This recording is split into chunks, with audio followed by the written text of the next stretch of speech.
चले जहां दशरथ जनवासे, मनहु सरोवर तकेउ प्यासे। वे उस जनवासे की ओर चले जहां दशरथ जी थे, मानो सरोवर प्यासे की ओर लक्ष्य करके चला हो। मनहु सरोवर तकेउ प्यासे। बंधु, इसमें अर्थ ये दिया है कि जनवासे की ओर महाराज दशरथ जी चलते हैं, मानो कि सरोवर सरोवर प्यासे की ओर लक्ष्य करके चला हो। सरोवर स्वयं जा रहा है प्यासे को। कहते जब ये कि भाई कुआं प्यासे की ओर नहीं जाता, प्यासा कुएं की ओर जाता है, पर यहां कहना चाह रहे कि वह तालाब, वह सरोवर प्यासे की ओर जा रहा है। अर्थ यह है, राजा दशरथ को भी बड़ा लालच था अपने पुत्रों से विश्वामित्र जी के साथ मिलने का, तो प्यास तो उनको भी लगी होगी। लेकिन दोनों तरफ से भी ये बात, दो अर्थ वाली बात हमको लगती है। मनव सरोवर तकेउ प्यासे, मानो प्यासे ने सरोवर को तका हो, यानी सरोवर तकेउ प्यासे, प्यासे तक रहे सरोवर को। इसलिए दोनों अर्थ इसमें निकलते हैं, लेकिन यहां अर्थ है कि राजा दशरथ को भी प्यास रही होगी और स्वयं राम लक्ष्मण और विश्वामित्र को दर्शन देने के लिए उनको दर्शन की, उनको सबको अभिलाषा है, जितने भी बराती है, कब देख वे नयन भरे राम लखन दो वीर। बारात से चलने से पहले बराती विचार कर रहे थे कि राम लक्ष्मण कब देखने को मिलेंगे, तो सही में वो प्यासे थे और ये सरोवर है, तो मनहु सरोवर तकेउ प्यासे। चल देते हैं विश्वामित्र जी के साथ। बंधुओं, 307वां दोहा ये, भूप बिलो के जब हे मुने, आवत सुतन सवेत।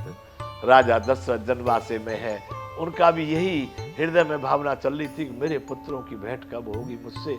इतने में किसी ने संकेत किया, महाराज महामुनि विश्वामित्र आ रहे हैं। राजा ने देखा पुत्रों के साथ आ रहे, राम लक्ष्मण के साथ विश्वामित्र आ रहे हैं।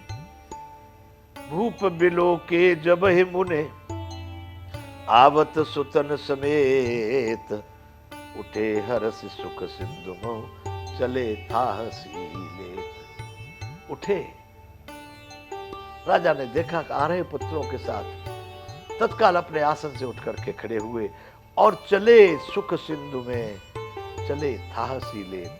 जैसे समुद्र होता है, कोई बड़ा पानी का सरोवर, तो उसमें कैसे धीरे धीरे करके पैर रखता है ना व्यक्ति, कहीं ज्यादा गहरा ना हो, अंदर में नहीं चले जाए, तो था ले ले करके पैर रखता है धीरे धीरे किसी गहरे पानी में। तो उठे हरस सुख सिंधु में, वह सुख का सागर इतना गहरा है, इतना गहरा है। उस सुख के समुद्र में उठ करके महाराज दशरथ चले थाहसी ले, धीरे धीरे अपने डग आगे रखते हैं और बड़े आनंद के साथ आगे महाराज विश्वामित्र जी के सामने उनकी अगवानी के लिए चल देते हैं। जब उन्होंने जान लिया है आ रहे हैं विश्वामित्र मेरे पुत्रों के साथ। 307वां दोहा पूरा हुआ। बंधु मुने दंडवत कीन वही सा, बार बार पदरज धर सीसा। महाराज दशरथ ने विश्वामित्र जी को दंडवत, क्या कहा है? दंडवत। दंडवत कहते हैं महाराज, जब सीधा लेट करके कोई व्यक्ति पूरा डंडे की तरह सीधा हो जाता है, हाथ भी लंबे करके पैरों में मस्तक लगावे, उसको कहते दंडवत प्रणाम। एक प्रणाम होता है करबद्ध प्रणाम, करबद्ध हाथ बांध करके प्रणाम। एक होता है नतमस्तक प्रणाम ऐसे, और एक होता है दंडवत प्रणाम, दंडे की तरह से प्रणाम। तुम उन्हें दंडवत कीन महिषा, बार बार पदरज धरि सीसा। महाराज दशरथ ने विश्वामित्र मुनि को दंडवत के स्वरूप प्रणाम किया है और उनके चरणों की रज को बार बार अपने सिर पर लगा रहे, मस्तक पर लगा रहे, चरणों की रज को उठा के। बार बार पद रज धरि सीसा। कौशिक राव लिए उरलाई, कहे असीस पूछी कुशलाई। महाराज विश्वामित्र जी ने राजा को उठा करके अपने हृदय से लगा लिया। अनेक प्रकार से आशीर्वाद दिया और महाराज दशरथ की कुशलता जानी। कैसे महाराज, आने में कोई कष्ट नहीं हुआ, ठीक है, आपके राज्य में सब प्रकार से आनंद है। बार बार महाराज से उन्होंने कुशलता पूछी। फिर पुण्य दंडवत करत दो भाई, देखे नृपति उर सुख न समाई। इधर उन्होंने मुनि से दंडवत करके देखे तो दोनों पुत्र उनके चरणों में पड़े हुए हैं। महाराज राम और लक्ष्मण दोनों पुत्र अपने पिता के चरणों में पड़ के दंडवत। कितने दिन के बाद मिले हैं, बहुत दिन के बाद किसी पिता के पुत्र। ये पिता लोग जानते हैं जिस समय पर पुत्र को। अब तो वो प्रेम ही नहीं रह गया बंधुओं। साधारण बात में ऐसे ही भेज देते, जाओ जाओ वहां पर कंप्यूटर पढ़ के कनाडा से पैसे भेजना, पैसे के लिए। मातु पिता बालकन बुलावे, उदर भरे सोई धर्म सिखावे। माता पिता अपने बच्चों को बुला करके पेट भरने वाला धर्म सिखाते हैं बंधु। तब ये नहीं था, तब कल्याणकारी था, सुखमय था, प्रकृति प्राणी के लिए था। पुण्य दंडवत करत दो भाई, देखे नृपति उर सुख न समाई। देख नृपति, देखा दोनों पुत्रों को अपने चरणों में पड़े हुए, राजा के हृदय में सुख नहीं समा रहा। दोनों मिल गए। किस तरह सुख हुआ, किस तरह से प्राप्ति हुई। सुत ही लाए दुसह दुख मेटे, मृतक शरीर प्राण जन भेंटे। दोनों पुत्रों को राजा दशरथ ने एक एक हाथ से पकड़ करके अपने हृदय से लगा लिया है। और जितने भी दुख थे, राम जी की याद में जितने दिन बीते थे, सारे दुसह दुख मिटा दिए। मृतक शरीर प्राण जन भेंटे, जो मरा हुआ शरीर था उसमें फिर से प्राण आ गए हो। इतनी ऊर्जा महाराज दशरथ को प्राप्त हुई है पुत्रों से मिलके, जिस तरह से मरे हुए शरीर में पुनः प्राण आ जाते हो।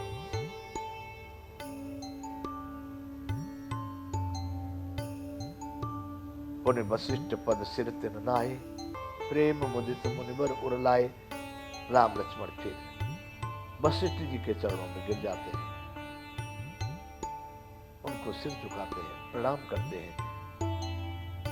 महाराज वशिष्ठ जी ने भी दोनों पुत्रों को कलेजे से लगा लिया, हृदय से लगा लिया है।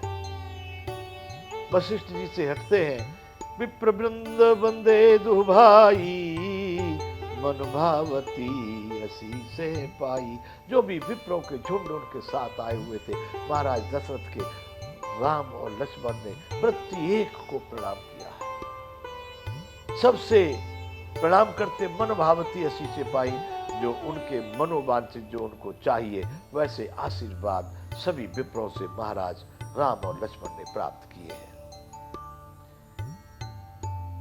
भरत जी शत्रुघ्न देख रहे थे हमारा भी नंबर लग जाए, अभी तो भैया सबसे प्रणाम करने में लगे। भरत सहानुज कीन प्रणामा।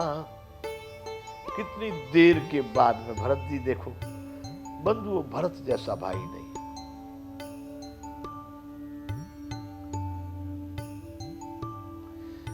भरत सहानुज कीन प्रणामा, लिए उठाए लाए उर रामा। भरत और राम जब मिल रहे हैं, भरत जी ने भाई के साथ शत्रुघ्न के साथ प्रणाम किया, दौड़ करके राम जी ने उनको उठा लिया, गले लग गए हैं, छाती से लगा लिया है भरत को। कितने दिन के बाद भाई मिले हैं बंधुओं। ऐसा प्रेम भरत जी बताते हैं।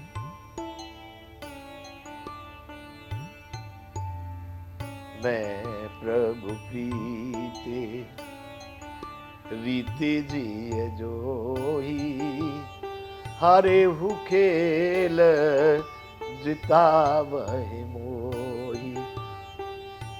कोई खेल खेलते थे हम, मैं हार रहा होता था तो मैंने प्रभु राम की प्रेम की रीत देखी है कि मुझे हारते हारते भी खुद हार जाते थे और मुझे जिताते थे। ऐसा कौन भाई होगा। बंधु राम लक्ष्मण भरत और राम का प्रेम ऐसा कहा गया है कि इनके प्रेम का कोई वर्णन नहीं कर सकता। भरत सीम स्नेह समता की, यद्यपि राम अवध ममता की।